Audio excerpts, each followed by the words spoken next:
Good morning. With the help of Hashem, we are learning Yerushalmi, the Mai, Perek Zayin, Halacha Beis, and Gimel. We will be learning today Daf Samach Zayin. We left off on Daf Samach Zayin on the top, all the way on top of the Amit. So we just clarified that Halacha Beis, that the Mishnah that spoke about a chaver being invited and having a chashash, as one should, that the wine, that the liquid, that the balabas, that the host will give him has to be tithed as the mai, but again, you can't tithe it on Shabbos, so you also have to make a declaration pre-Shabbos, as we learned in Halacha Aleph. What's unique about liquid is that when it comes to solids, you actually make the identification of the Trumas Meiser before you begin to eat. So now everything is mesukan. Now you can eat it. It's like we explained. If the chaver would be comfortable with letting the balabas know that I don't trust you, he can actually ask him, because we already learned before that an Amaretz is trusted on Shabbos to say that I took off all of the meises. We're speaking about someone who doesn't want to insult the host. So whatever they do, they want to do in a way where the host does not notice. The only way you can make the host not notice is by leaving a little bit in the bottom of the cup. No one will notice why you're leaving it. But there's a problem with that, because prior to leaving it in the bottom of the cup, you're drinking the rest of the cup. So you're drinking prior to you removing the Trumas Umaisis. That was the issue we had in the Mishnah. And ultimately, the Gemara concluded on Daf Samach Vav Amid Beis that the words that have to be said by the Chaver is Mikevar Lichisha Eshta. Both statements, each one meaning the opposite of the other. Mikevar means that I wanted to be designated already. Already, l'chayda would mean that the 1% is designated now, before I be drinking. But then he says, no, but only after I drink. In other words, the trumas, the designation has to take effect immediately. But its identification, it will only be identified when I'll finish drinking. And as we said when we learned last year, that means that we have to rely on the principle of Bereda. You have to appreciate what's happening over here. In other words, the person is not drinking tevel because the Trumas Meiser is already designated. But then there's a problem if it's already designated. So why isn't it getting mixed with the rest of the cup? And it's not bottle because since it's only going to be identified when you finish drinking, retroactively, until you finish drinking, we say that everything that you consumed is pure chulin. It wasn't designated. It's going to be designated. It's designated now. It's going to be identified at the end. That was the chiddush, the chab of the explanation that the Gemara gave into the Mishnah. We're going to begin today's daf. First of all, speaking and reviewing some laws of muktzah. We already mentioned in the last year that there is another issue that we're not speaking about, but now we'll speak about it right now. And that is that a chaver, a person who's not neman, is also presumed to be tamei, which would mean that his liquids are tamei as well. You have to understand that trumas meiser, that's tamei, has to be given to a kohen, but the kohen is not allowed to eat it. The only thing a kohen can do with truma, in this case trumas meiser or challah, that's tamei, is use it as fuel. It's muter bahana, but fuel is something that you cannot use on Shabbos. So anything that is exclusively designated as fuel is muktzah on Shabbos. Then there is a din of buses. Buses means a base to muktzah. If the cup has in it that 1%, which is muktzah, then the cup becomes muktzah. So we're going to begin today's share speaking about the issue of muktzah, and we're going to go into some Hilchos Shabbos, and we're going to go into one final back and forth prior to the new Mishnah, to Halacha Gimel, and that is that there is actually a Mishnah from Masechtas Demai. This Mishnah is quoted throughout Shas. The Mishnah will speak about the Mishnah. When a person buys wine from a kuti, and it's bein hashmashes, so there's an issue of you having something as Shabbos is coming in with the awareness you don't have enough time to be misaken it. Bein hashmashes, you're not allowed to be misaken it. So we're going to learn about the option of saying that whatever I will designate after Shabbos, the 2% will be Truma, the next 10% will be Meiser Rishon. You make a declaration pre-Shabbos during Bein Hashmoshes of that which you will do after Shabbos. I know that we are going to be following the opinions that hold that we do subscribe to Breira. So theoretically, it will work if you actually, after Shabbos, make all of the Trumas Umaisras designations and identifications, then retroactively what you consumed on Shabbos was Chulin. There's a problem, and that is that all of this only works if you actually do it. And we're going to learn the opinions of the Tanoim, Rabbi Yossi, and Rab Shimon that say, and these are the famous words, Shema Tibaka Hanoid. We're speaking about wine, and it's in a wineskin. And who says if you will be consuming during Shabbos that wine, that the barrel, that the bottle, that the skin is going to stay mushlam? Maybe it's going to be cracked, and maybe all of the wine will spill out. And even if you subscribe to Breira, you have to actually do it to then say, what I did now is retroactively done. So the question will be, as we already pointed out, that list mikvar lichisha eshta, right? I'm designating the maestros now, but I'm identifying it at the end. And then that works retroactive. By medvarim amurim, if the little 1% doesn't disappear because the cup stays wholesome, will the Tanoim that are choishish in the case of wine, Shema Tibaka Hanoid, will they disagree with our Mishnah? That will be what the Gemara is going to point out, which the answer will be no, which is great, that even Rabbi Yossi and Rab Shimon will agree to the solution that our Mishnah affords, and we'll see the difference between the cup and the noid. Halacha Gimel, which we will have Nachan Daf Samach Zayin Amud Aleph, is speaking about, as the Gemara will clarify, the following. You have a laborer. We're not talking about Shabbos anymore. We're talking about me'ingen le'ingen ba'oisa ha'ingen. It's no longer about I can't separate maisris on Shabbos. You have a worker who is eating on the table of the balabas. We learned before in the Masechta that there are two categories of people upon whom the Chachamim never were masaken the Isur of the Mai, and one of them is Aniyim. And we actually learned that even when a balabas is chayiv to feed his workers, if the worker is eating in the home of the balabas, just like if the balabas will have over a guest who's an ani, the balabas is allowed to feed him the mai, even if the balabas is a chaver. But if he has the mai because he bought it before from another Amonitz, he can feed it to him. A balabas has the right to feed his poyel ani the mai, even though that's his obligation to give him food. On the other hand, the ani could be machmer, and he's going to say, I don't want to eat the mai. Question will be, now we're going from a whole hilchos of workers, that if the amount of food, the example we will giving, it's a nice example, is that the balabas has to feed the poyel 100 figs. The balabas did not take off the mai because he's not chayiv, even when he's a chaver. The ani, in the case where the ani says, I don't want to eat the mai, so I'm going to take off the one fig, right? The Tumas Meiser is one fig. Does the balabas have to compensate that one fig? Does the ani just take off one fig and only eat 99? And what will be wrong with that? What will be wrong with that is that when a person eats 100 figs, they have more koyach to work than if they only eat 99. And I know it sounds a little, but that's going to be basically the sugya that we'll finish off today. How much a laborer, how much a poyel has to be careful to eat properly and to rest properly in order to fulfill his duty of working during the time that he's being paid to work. You know, we already had this in Masechta Brachas, right?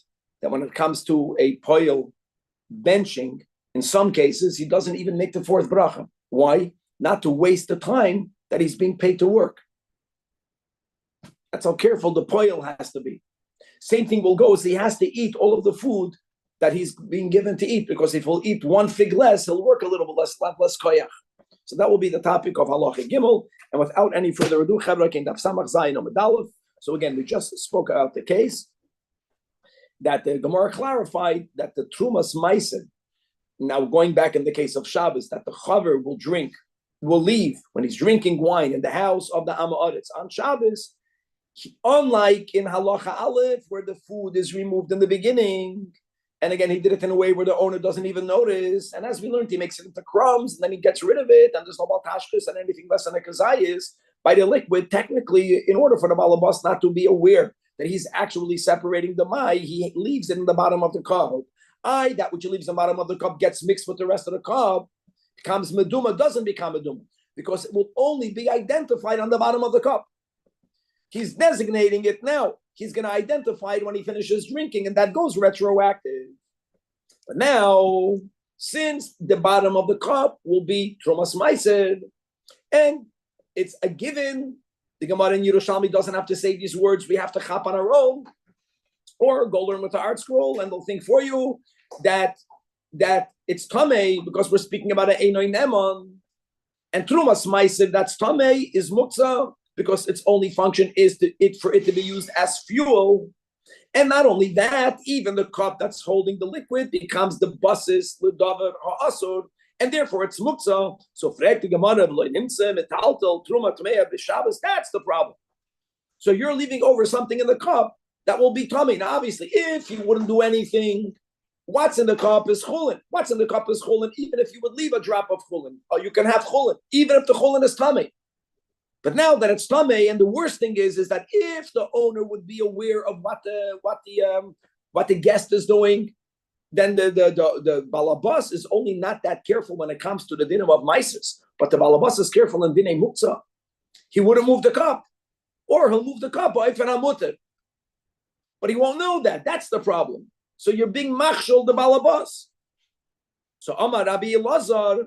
And we're going to refute this answer. So the first attempt at it is, no, must be, you have to add something. That when he leaves something, shirayim, in the cup, he can't only leave 1% of that which was in the cup, which was the amount needed as Trumas Maiser. In addition, Nishayin Kolshu Chulin. Chulin is not muktzah, even though it's tamei. So what does the cup become? The Loshin, Hilchah Shabbos, it becomes a basis, both L'davar HaMuter and L'davar HaAsur. And that's a basis for both, is no longer muktzah. And kehahi the tanin tamon, and this is in Babli, it's in Shabbos daf kuf mem aleph, that mitaltalin truma. Now let's go with the girsa temeya, even though truma temeya again is muktzah, if it is with the haira, or you can be mitaltal truma temeya if it is with chulin. Look inside the maraful, the second line from the top. The tanin tamon b'Shabbos. That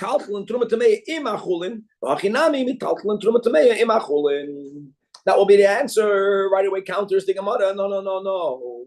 But you can't compare our case with the Shabbos Kuf Mem Aleph, because over there, the owner wants to move the tahar. That's the key. The Iker is the tahar. The Iker is the chulin. There happens to be Truma Tameya as well. That's what the Gemara here is saying in the Yerushalmi.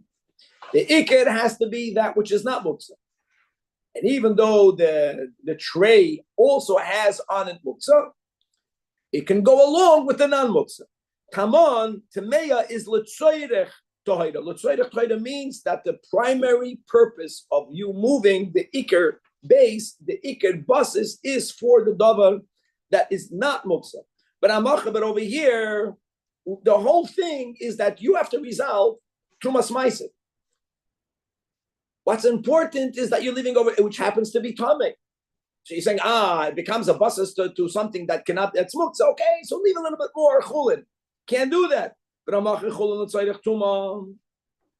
when it comes, just the classic example, halacha l'maisa, when it comes to buses, will be people that have on their Shabbos table, as they should, a tray upon which you have the Shabbos candles. Of course, when they are lit, doesn't matter, you may never move it. But the issue with the candelabra is that since migodi is katsoy l'bein hashmashos is katsoy for the whole Shabbos, even after there's no chashash that you're going to put out the candle, which is what might happen if you move it, the whole thing is mutz. And you want to change the tablecloth. So the solution is that on the tray that's a basis bein hashmashos to the candelabras, you put something, we say, that's chashiv. Either something of value that's chashiv, or something that beruchnius is chashuv. Put a chitas, put a sefer.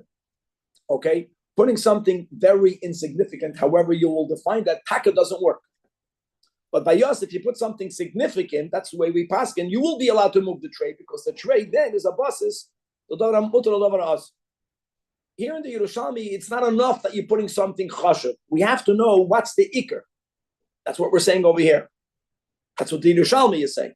And since the ikr is the trumas ma'aser, which happens to be tamei, but that's the ikr here. You know, you did this whole pre-Shabbos designation, and then you had to repeat it. Machlokes, how you learned the girsa and the gemara. Whatever we had concerning solids, you have concerning liquids. Whether you have to remember it or not remember it, meaning repeat it or not repeat it. But the ikr is the tamei. And that's for sure, adding a little bit of chulin in addition to the muktzah doesn't resolve the issue of buses. So the Gemara has a gavaldik chiddush. Can I ask you a question? Sure. What's the big deal if it's muktzah? Meaning you have your cup, you drink the wine until it's no longer no more chulin. Now it's all trumas ma'aser or whatever you want, whatever. You put it down, and now that's muktzah. So I'll tell you the answer, Danny. Don't forget that if we're speaking about a guest that is not afraid to offend the host, first of all, there won't be an issue to begin with, because I'll ask the host, did you tithe it? The whole thing over here is that the guest is doing something bahalt and a hate. You understand? He's hiding from the balabas. The host doesn't even know what he's doing, which is also why he cannot remove it prior. Where will he put it? So the host doesn't know that this is trumas ma'aser. He's being machshol the host. That's the way I understand the sunnah. Giving you a very technical answer, but I think it's I don't know if there's another way out. And again, if not for this, the whole thing is not needed. Or remove it before. No, we're speaking about someone who doesn't want the balabas to know what he's doing. So how can I go to your house and be machshel you by leaving muktzah on the table? The host won't know that it's muktzah. He thinks it's chulin. Chulin to me is perfectly allowed to be moved, can be consumed. So therefore, we have to add something. When we learned in the Mishnah that you leave the trumas ma'aser at the end, it doesn't mean you leave it at the end of the cup. No.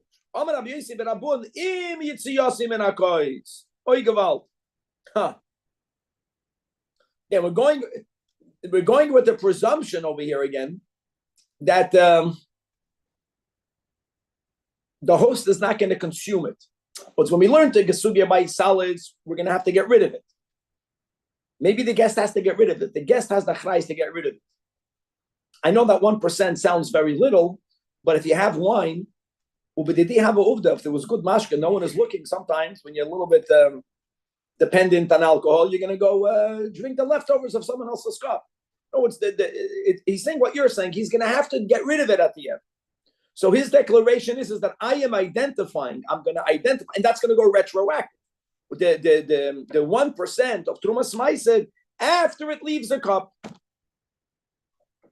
And look at the manaful, the 10 lines from the top. Which means I love his words. He doesn't say chulin. It's good. Can't say it's chulin. Kamoi chulin.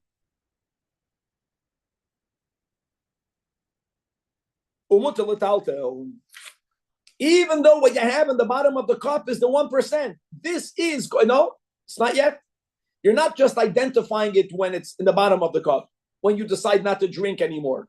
And it wouldn't help that you're leaving over more than 1% to have tuma and chulin. It's still an issue of buses. You have to get rid of it. And the stam of the guest is the one that's doing it. Wow. Okay. Now, until the Mishnah, what the next final sugya in the Gemara is not dependent on this conclusion that it's im yitziyasim in hakos. Even according to the Havamina, that you actually identify the trumas ma'aser when it is in the bottom of the cup, that will be the issue. So first, let's quote. The Gemara says Tanon Tanim. Tanon over there is actually over here. It's Demai Perik Shvi Halacha Dalit. They were speaking about a case of Tevel. So don't forget that even though that Kutim were going Bisman, that Kutim were considered Jews, not Oiv de Avodah Zarah yet. We did not yet discover, and therefore there is no issue with Yayin Nesach from a Kuti. There is no issue with Yayin Stam from a Kuti. That was during then. But because of their misunderstanding of Lifnei Iver Lesit and Michshel, if we were to buy wine from Kutim, we would be chayiv to tithe it because we have to consider it tevel gamur. We're not talking about the Mai, we're speaking about tevel. Obviously, one should have done it before Shabbos began. We're going to speak out the various opinions in the Rishonim that we have in Bavli explaining this Mishnah as to what's the case of the Mishnah. Why was it not done? Doesn't matter. A person that was not mafresh the Trumas or Maisris before Bein Hashmashos. I want to point out that even during Bein Hashmashos, even only a stipulation is already not allowed to be done, even though it's only Bein Hashmashos. But if you make a stipulation, al derech we have in halacha aleph and halacha beis, that which I will designate 2% truma gedola. You have to go through the whole thing, and then meiser rishon, and then meiser sheni or meiser ani. If you make that stipulation, but you say that you will actually do it after Shabbos, that's the case in halacha dalit. The Mishnah says, we'll see, it's not everyone. Some Tanoim hold, obviously based on the din of Breda, that would be the solution. And if not, you won't be able to drink the wine. So we learned over there, and even though on Bein Hashmashos, a verbal declaration may not be done, only if you are saying in your verbal declaration that you will actually make the separation after Shabbos. Because it's Bein Hashmashos. In Halacha Aleph, why didn't we say after Shabbos? Because in Halacha Aleph and Halacha Beis, the potential guest made his declaration before Bein Hashmashos. So therefore, I know that in the liquid case, we needed to go to Breda, but on the first Halacha of this Perek, we didn't have to go to Breda. Because you actually make the identification on Shabbos Kodesh, which is a big leniency, as we learned, for Demai. And such a leniency, we already learned, is only good when it comes to Tevel Gamot, if the Tevel is in your Rishus. Just to quickly chazer that. Okay. But here, since you're only making the declaration Bein Hashmashos, you still can make it if you're going to do the designation after Shabbos. And on that, we learned, so the Mishnah said one opinion. It was Rabbi was Soisam the Mishnah, that you can make such a thing. You can make such a declaration and separate it after Shabbos. And because of the principle of Breda, it's going to come out. I mean, obviously, you can't eat the whole thing up. You have to leave the 22%. And then retroactively, what you do after Shabbos goes back for Shabbos. The problem is, we learned in a Brayso that Rabbi Yossi and Rabbi Shimon oisrim, and not because they disagree with the principle of Breda, not because of that. There's a bigger problem. It means even if you were to agree to Breda, they're just being very practical. You have this wineskin, you can argue a barrel or a very large bottle, and you're going to be taking wine in and out from it. Oh, not in and out. You're continuously consuming it throughout Shabbos. At some point, it wasn't that uncommon that their kalim would get a crack. Shema tibaka hanoid. And if you won't actually make the separation after Shabbos, then there's nothing to do Breda with. Then you didn't do it. And then it's going to come out, the nimsa zeh shoyse tevolim, God forbid, limafreya. Okay. So now the Gemara wants to know, now that we established that halacha beis, not like halacha aleph, doesn't have to rely on Breda. Halacha beis relies on Breda. Okay, so now will Rabbi Yossi and Rabbi Shimon have their same counter to our Mishnah? Not because of Breda, but because if you're doing something later that has to be used for retroactive, maybe you won't do it later because there won't be wine, because maybe the cup will break and the wine will spill out. Maybe the Gemara's kasha is takadafka after we came to the conclusion that you're not even leaving it in the cup. You're only making the designation after you pour it out. In other words, the longer you delay it, the worse it is. So, frag the Gemara v'hadam asnisa, will our Mishnah loike Rabbi Yossi v'Rabbi Shimon? Will we have to say that? Which won't be the end of the world. It's going to fit, because if halacha dalid, the Rebbe didn't mention Rabbi Yossi v'Rabbi Shimon, and he said something that you could do, so Rabbeinu HaKadosh could have done the same thing in halacha beis, but the Gemara wants to know whether indeed that's the case, and the Gemara says it doesn't have to be the case. Amar Rabbi Yaakov bar Idi, no. Hakol moedim alakois. What's the difference between a cup and a noid and a wineskin and a bottle that's crackable more than our glass, or commonly broken mistama more than our glass? maybe not. Maybe glass bottle is the same issue. May might break. Shuhu al asar. And I know that people are familiar with Ivrit. I don't know Ivrit or Lashon Kodesh Ivrit. Al asar means it's right here. That Rabbi used to use this expression a lot. It doesn't mean it's right here. So the night is also right here. Right here means that a cup is something from which you drink once. For there to be breakage when you're doing a one-time action, the likelihood is much lower than when you are repeating something again and again and again. And at some point, something might happen. What's by the noid, we're not speaking about a small amount of wine. We're speaking about a person begins Shabbos, those big bottles of wine today that have in it, 5 or 6 liters, the ones that you're buying, you separate for a special simcha, the big ones, coming and going. There's a bigger likelihood. I wonder how El Asar evolved to be Layad, to nearby, and not one time stamp. In other words, Al Asar means right now. You're drinking it right now. You make the declaration and you drink it right away. What's going to happen? Even though, again, it's not about you drinking it, it's that you have to pour it out later.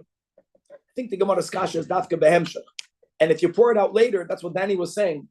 Maybe you're not going to pour it out this moment. Maybe later, it's still much more la'alted. It's much more al-asar than the noid. That throughout the whole Shabbos, you're constantly going to the noid and taking from the noid. Okay.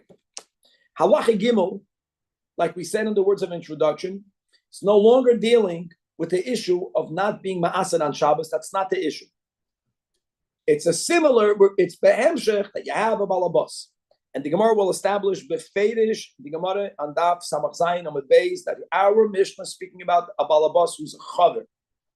Based on the halacha, that a chaver is allowed to give, let's say, to troops and to aniyim, he can give them demai, even when he hires a poil and he's paying the poil with food.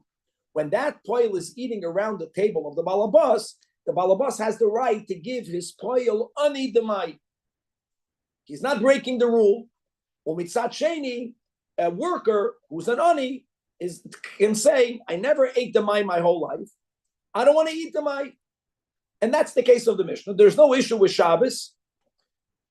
The issue will be, like we mentioned, is that the worker was given, in our case, as his fee around the table, 100 figs. You go try that. Invite someone and give them 100 figs for their meal.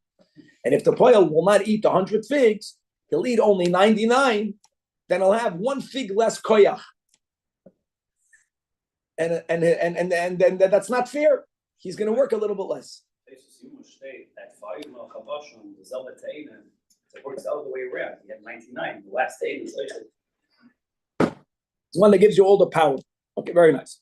So Zakanish, Poyel, She'ena Mammon Lamalabayis, and She'ena Mammon, they all speak it out, like the Rashirilio on the left column, 4 lines from the top. She'ena Mammon Lamalabayis, not that the Balabas is not a Neman. He says, no, we're speaking about a Balabais who's a Chaver. And the Poyel is a Chaver. The word Einoi Neman is that even though Chavedim are not allowed to be Perei Achoiv with the Mai, but he's not Mamin that the Balabas will honor the Poyels going beyond the letter of the law. That's what there is no Nemanus in. He's a Nemandika person because a Balabas is allowed to give to a Poyel who's an Ani, who's eating on his table, just like he can give to any Ani who he's a machnus oideach. If he invites the guest, he can give the guest the mai, even though the ani is a chaver, because the ani is because the guest is an ani. So that's what happened over here. So the balabas was within his rights to give him the mai. The ani, the poil, is within his rights to say, I don't want to eat it. And what does he do? V'noitel geroi geras achas v'oimer zu v'teisha bois acharei asuis ma'aser al tishum sha'ani yoichel. You have to begin, like always, you have to always begin with Ma'aser Rishon, but you already begin with the Tumas Ma'aser from the Ma'aser Rishon. So this one and the next 9, that will be Ma'aser Rishon, which will only leave me with 90. But the M is, he doesn't have to give Ma'aser Rishon, but what he does have to do is, the first one that I picked out now becomes Tumas Ma'aser Alein on the other 9. and now he's able to eat the whole 99. What about Ma'aser Sheni? Ma'aser Sheni you can redeem, but he has to make that declaration. Ma'aser Sheni ba'achroinos. In other words, the last 10% at the end, we always have the Ma'aser Sheni physically in a different location. So as we had in the Mishnah, on the top of the cup and the bottom of the cup, here it's the opposite. Here it's a solid. You're separating the Ma'aser Rishon from the, you picked up one from the top of the plate, all the way in the bottom. That will be designated step number 1. Step number 2, umechulal al hamois. Now, what do you need to do now? Here's the key, Simcha. The choiseich. I know it can be with the samach, it can be with the sin, right? The choiseich, you deduct, you remove groigeres achas. And according to the Tanakama, the vart is that avade, the balabas doesn't have to give you that one. The balabas did everything kedin. You want to be machmer, knock yourself out. Be machmer, be frum, be super frum. But you can't eat one. And it's okay if you only eat the 99. That's the shita of the Tanakama. The Maraful, the 9 lines from the bottom. The Choisech, he has it with the sin. Gregeres achas. And indeed, the Nimna melechel gregeres achas keneged oisa shefish trumas meiser. Right, he cannot go ahead and go back into the bowl of the balabas and take from the main plate another one. No, he was given 100 because he'll be a goizel of balabas. He can't take more. I want to be extra prum on my cheshbon, but I'm allowed to eat 99. However, Rabban Shimon ben Gamliel Eimer, he agrees with the Tanakama that the balabas doesn't have to provide you bechinam with another one. It's on you. It's on you, meaning it's on the player. But on the other hand, the player is not allowed to only eat 99. That lo yachsoy, you can't deduct from not eating 100. Because you're going to have a little bit less energy.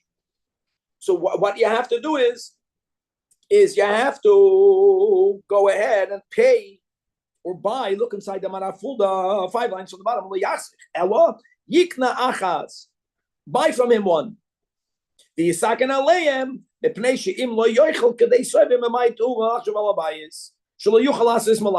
a big wow, but that's how careful we have to be. And now we have the third Tana, the third Shita. Rabbi Yossi Oimer lo yachsoich. He goes with the other side of the Rashba. You have to eat 100.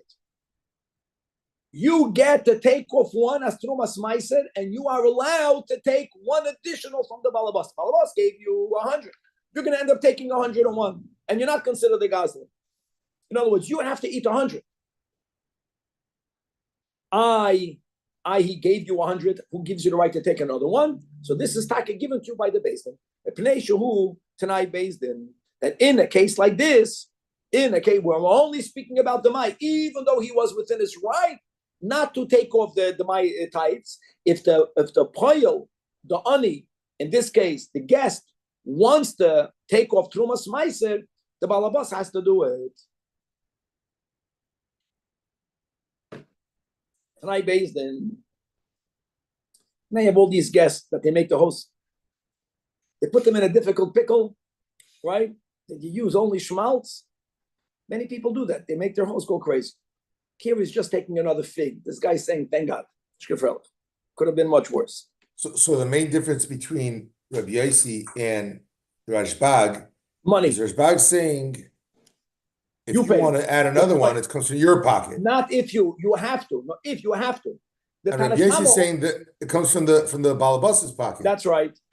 And the Tanakama says that the poil doesn't have to have the 100 figs. Says the Gemara. So Rashbag and Rabbi Yossi agree that he has to eat the full 100. That's it. Very good. It's just who's paying for it. Yes, that's right. Now, before we open up this whole topic of a worker, the Gemara wants to establish that which we spoke out on Amud Aleph, that we're not speaking about a balabas that's an Amaretz. Because the lashon of the Mishnah is poil she'ena mammon li balabais. In other words, this is a subjective statement. It's not that the balabas is a einoi nemon. Rabbi Lazar b'shem Rabbi Hoshaya asu oisoi she'ena mammon li balabais, which means he's not an einoi nemon. Just want to establish the case. And therefore, from this we clarify that even though we're learning this in Pedic Shvi of the Mai, And the last Mishnah and the next Mishnah is all going to be back about this pre-Shabbos issue. You can't separate on Shabbos. This Mishnah is one out.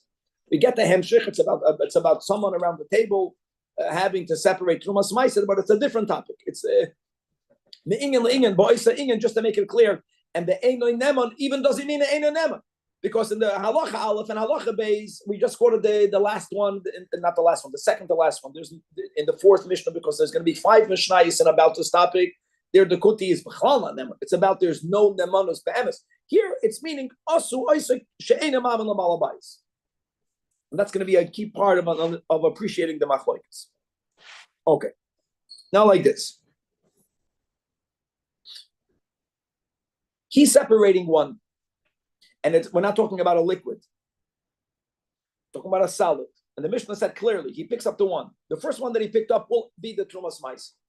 But he only separated Trumas Meiser. Why did he take away one? Why did he not take away half? He's taking off one, predicated on him eating the other 99, because he has to take off 1%. What were to happen, not if he doesn't eat the 99, if the 99 get burned, what were to happen if prior to him eating the 99, they are no longer here? He only took it off to be misakin, that which he will be eating from the hand of the balabas. If he won't be eating it, he never would have separated that one. So the Gemara says like this: Pshita hadam milsam. The first is a pshita that nisrafu hapeidos. If the fig that he took is here. But let's go in the most extreme case, Simcha. The whole 99 got burnt. All he has in his hand is one. He already made the declaration. But do we say he made the declaration out tonight? Now that there isn't a 99, he never would have designated this one to be Trumas Meiser. And what would it then be? It would be Demai, from which he would have to separate 1% of it, but I'll have the rest. Or do we say it's too late? You made the declaration. The Peters got burned. Tough luck. This is already Trumas Meiser. The Gemara doesn't even have a doubt. Pshita, that if Nisrefua Peters, then Hatruma Bitibula, that which you have in your hand, Simcha, goes back to the way it was. What was it? I know that really, the Mai. But in the context, Tevel. Tevel means the Mai Tevel. In other words, your statement retroactively becomes nullified. This is Gavaldik. That's Pshita. This is very unlike Chevra. Very unlike if I have in my home. Assume that you're giving Meiser only from what you take eat. In other words, Zakir, the chiddush is that if I'm not a worker eating on your table, I have produce, and I did what I have to do. I separated Truma Gedoyla, and after I separated Truma Gedoyla, everything gets burned. Truma Gedoyla is Truma Gedoyla. The whole thing here is different. Like now that we learned the whole Mishnah, he has to eat 100 figs. Wait, Tanakama says he eats 99 figs. It's all based on him eating his ration, right? To have koyach to do the work. That's conditional. If he won't have that, then why would he do this? Let him at least have this one. He can't have the whole fig. He only one. He can eat 99% of the fig. That's a pshit. Now let's go into the other direction. What happens if Nisafat Truma? What's the din? So he separated the one. Before he ate the 99, this one got burned. Can he eat the 99? Let me go to my other example. By normal tevel, of course, it's not a problem. Because if I did something and what I did cannot get undone, normally I separated Truma Gedoyla, it's separated. Even if the Truma Gedoyla got burned, I can eat the remainder. The Kohen lost.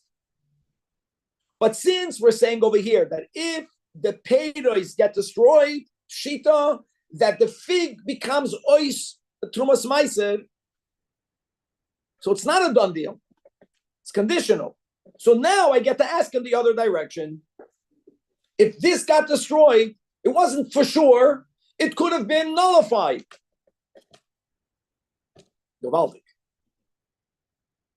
In the Babli, there would be a lot of lines for this. This is a Gavaldic question. It's so beautiful. And the Gemara says that Lamafreya is Lamafreya. Guys, we're going with Bereda over here. The whole sug is Bereda. Lamafreya means that I agree with you that when will the Trumas Maisa be confirmed Trumas Maisa? When the Peiros are consumed. But when the Peiros are consumed, that is Trumas Maisa. And even though it's not Be'en when I consumed it because it got destroyed prior to eating any of them, but when I ate them, and I'm saying now Lemafreya, it's taka, solid, Trumas Maisa, it was then Be'en. And on the Achronim and Babli, you have Lemafreya as Mikal Haba, Lemafreya. No, since it's really retroactive, it doesn't matter that it's not in the world when it goes retroactive, when it becomes firmed retroactive. That's the Gemara's answer. That since when you eat the peiros, and lemafreya means literally, I don't need it to be in the world when it's affirmed lemafreya. Since it existed then, doesn't need to exist now. And let's open up the topic of the responsibility of workers. Guys, I want you to know it's two ways. People learn this and they say, wow, the worker cannot even eat a fig less and he can't then make the fourth bracha and berachas hamazon. The balabas also has throughout Chazal a lot of the responsibilities is a two-way street, and this sugya is about the responsibility of the worker. So the Mishnah says, the Tanakama says, no problem, the balabas doesn't owe him anything. You want to be machmer b'fnim yishudas adin, good for you, eat 99 figs. What's the meaning of choisech? Means that min nichla yomapik trumas ma'aser from his own. He got 100, he deducts it off his ration. And not he has the right, the way Rabbi Yossi says, tonight based to take it from the balabas. Now, what's the issue? So now the Gemara, let's begin. A person is not allowed to plow with his own cow at night and then v'yaskid enabayim and rent out his cow by day. Right? Some people feel that's what life does to them. Right? Between this and between that, we're not blaming anyone. But you can't do that. If you're charging other people rent and you work with your cow at night, your cow is not going to work so good. You're tricking them. Or